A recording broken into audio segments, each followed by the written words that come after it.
नमस्कार, the deep dive में आपका स्वागत है। आज हम एक बहुत ही जबरदस्त किताब पर बात करने वाले हैं जिसने सही में लाखों लोगों की जिंदगी बदली है। जेम्स क्लियर की एटॉमिक हैबिट्स।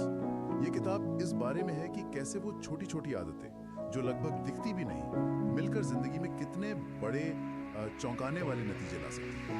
और मजे की बात यह है कि लेखक की अपनी कहानी भी कुछ ऐसी ही है। एक गंभीर चोट लगी थी उन्हें, हाँ। और उनकी रिकवरी कोई एक दिन में नहीं हुई। वो धीरे धीरे छोटी छोटी जीतों से हुई। उन्होंने महसूस किया कि आगे बढ़ने का यही तरीका है, एकदम छोटा शुरू करना। बिल्कुल सही कहा।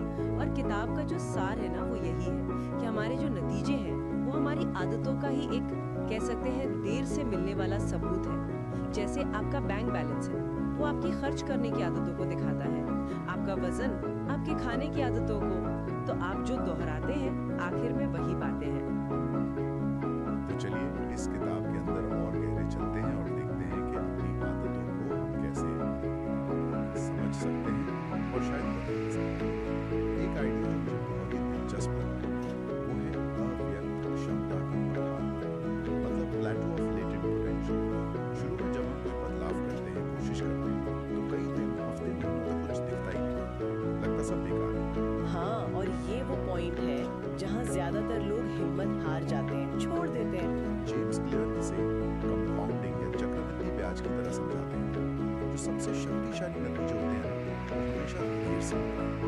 लोग बर्फ के टुकड़े को उतारते हैं तो मुझे बहुत अच्छा लगता है हाँ, कि वो 25 डिग्री से 31 डिग्री तक गर्म होता रहता है, कुछ नहीं होता, लगता है कुछ नहीं बदलता, पर जैसे ही वो 32 डिग्री पर पहुंचता है पिघल जाता है। अच्छा, इसका मतलब ये नहीं कि पहले की 60 डिग्री की मेहनत बेकार गई। वो ऊर्जा जमा हो रही थी, स्टोर हो रही थी।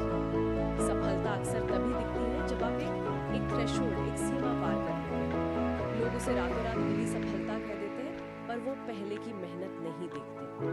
ये बर्फ वाला उदाहरण तो सही में सोचने पर मजबूर करता है। तो फिर इस पठार को पार कैसे करें, मतलब नतीजे देखने के लिए क्या करें? यहीं पर शायद वो बात आती है लक्ष्यों से ज्यादा सिस्टम पर ध्यान देने की। बिल्कुल। क्ले यही कहते हैं कि जीतने वाले और हारने वाले दोनों के लक्ष्य तो कई बार बिल्कुल एक जैसे होते हैं। हाँ, ये भी है। फर्क होता है उनके सिस्टम में, उनकी प्रणालियों में। लक्ष्य आपको एक दिशा देते हैं, पर सिस्टम आपकी प्रगति को पक्का करते हैं। आप अपने लक्ष्य के स्तर तक नहीं उठते, आप अपने सिस्टम के स्तर तक गिरते हैं। ये लाइन मुझे बहुत असरदार लगती है। तो फोकस परिणामों पर नहीं, बल्कि उस प्रोसेस पर होना चाहिए जो उन परिणामों तक ले जाता है। इनपुट ठीक करो, आउटपुट अपने आप ठीक हो जाएगा। और ये हमारी पहचान, मतलब आइडेंटिटी से कैसे जुड़ा है? किताब में कहा गया है कि व्यवहार बदलना असल में अपनी पहचान बदलना है। ये सुनने में थोड़ा गहरा है। हाँ, पर ये सबसे जरूरी चीजों में से एक है। असली बदलाव पहचान आधारित होता है। लक्ष्य ये नहीं होना चाहिए कि मुझे एक किताब पढ़नी है। लक्ष्य होना चाहिए मुझे एक पाठक बनना है। अच्छा, जब आपका व्यवहार आपकी पहचान का हिस्सा बन जाता है ना, तो फिर आपको बाहरी मोटिवेशन की जरूरत कम पड़ती है।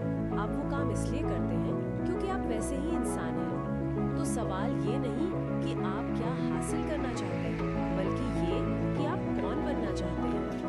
तो पहचान पर फोकस करना, ये समझ आया। लेकिन ये आदतें बनती कैसे हैं? किताब में वो 4 स्टेप्स बताए हैं। हाँ, हैबिट लूप। क्या थे?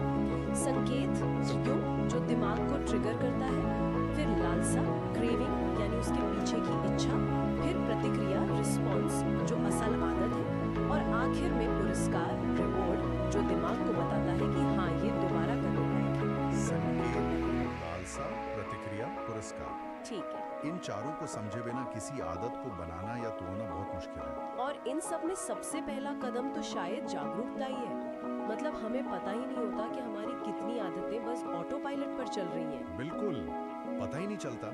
इसीलिए लेखक कुछ तरीके बताते हैं, जैसे हैबिट स्कोर कार्ड बनाना। हैबिट स्कोर कार्ड वो क्या है? मतलब आप दिन भर की अपनी आदतों को बस लिखो और फिर उन्हें मार्क करो। ये अच्छी है, ये बुरी है, या ये न्यूट्रल है। बस लिखना ही काफी जागरूकता ले आता है। या फिर वो जापानी रेलवे वाली तकनीक, पॉइंटिंग एंड कॉलिंग। अच्छा, हाँ, वो भी था। हर काम को बोलकर या इशारा करके करना। ये छोटी छोटी चीजें हमें अपने अनजाने व्यवहार के प्रति सचेत करती हैं। जागरूकता आ गई, फिर आदत को आसान बनाने के लिए वो 2 मिनट का नियम मुझे बहुत पसंद आया। हाँ, वो बहुत बहुत ही प्रैक्टिकल है कि कोई भी नई आदत शुरू करो तो वो 2 मिनट या उससे कम में हो जानी चाहिए। जैसे रोज योग करना है की जगह शुरू करो योगा मैट बिछाना है, बस इतना। ओके। या पूरी किताब पढ़नी है की जगह एक पेज पढ़ना है। आइडिया ये है कि शुरू करना सबसे मुश्किल होता है। एक बार आपने शुरू कर दिया, वो भी इतना आसान काम, तो फिर उसे जारी रखना कहीं ज्यादा आसान हो जाता है। ये छोटी आदतें एक दरवाजे की तरह काम करती हैं, गेटवे हैबिट्स। सही। और फिर आता है आखिरी नियम, आदत को संतोषजनक बनाना। ये वाला मुश्किल लगता है क्योंकि जो बुरी आदतें होती हैं उनका मजा तो तुरंत मिल जाता है, पर अच्छी आदतों का फायदा वो तो बाद में मिलता है। बिल्कुल, हमारा दिमाग ऐसे ही काम करता है, उसे तत्काल संतुष्टि चाहिए। तो हमें अच्छी आदतों में भी तत्काल संतुष्टि का कोई एलिमेंट डालना होगा, जैसे आदत ट्रैक करना, हैबिट ट्रैकिंग। अच्छा, जैसे कैलेंडर पे क्रॉस लगाना। हाँ, या किसी ऐप में टिक करना। वो जो छोटी सी जीत दिखती है ना हर रोज, वो अपने आप में एक इनाम बन जाती है, वो मोटिवेट करती है। और एक बहुत जरूरी बात जो क्लियर कहते हैं, बोरियत के बावजूद टिके रहना। पेशेवर लोग मूड हो या न हो अपने शेड्यूल पर टिके रहते हैं। शौकिया लोग वो जिंदगी को बीच में आने देते हैं। कुल मिलाकर अगर देखें, एटॉमिक हैबिट्स का जो निचोड़ है यही है कि बड़े बदलाव लाने के लिए कोई बहुत बड़े एक्शन की जरूरत नहीं है। छोटे छोटे लगातार सुधार करते रहना, बेहतर सिस्टम बनाना और सबसे जरूरी अपनी उस पहचान के साथ जुड़ना जो आप बनना चाहते हैं। यही है असली चाबी। ये कोई एक दिन की रेस नहीं है, ये तो मैराथन है, धीरे धीरे होने वाला बदलाव। बिल्कुल। और किताब के आखिर में एक बहुत गहरी बात कही गई है, आपके एक्शंस दिखाते हैं कि आपकी असली प्रायोरिटीज क्या है। आप कह सकते हैं कि सेहत जरूरी है, पर अगर आप कभी कसरत नहीं करते तो क्या वो सच में आपकी प्रायोरिटी है? आपकी आदतें आपके विश्वासों का जीता जागता सबूत है। ये सोचने वाली बात है। उम्मीद है एटॉमिक हैबिट्स पर हमारी ये चर्चा आपको अपनी आदतों को देखने का एक नया नजरिया देगी और उन्हें बेहतर बनाने में मदद करेगी। ऐसी ही और दिलचस्प चर्चाओं और गहरी जानकारी के लिए हमारे चैनल को सब्सक्राइब करना ना भूलें।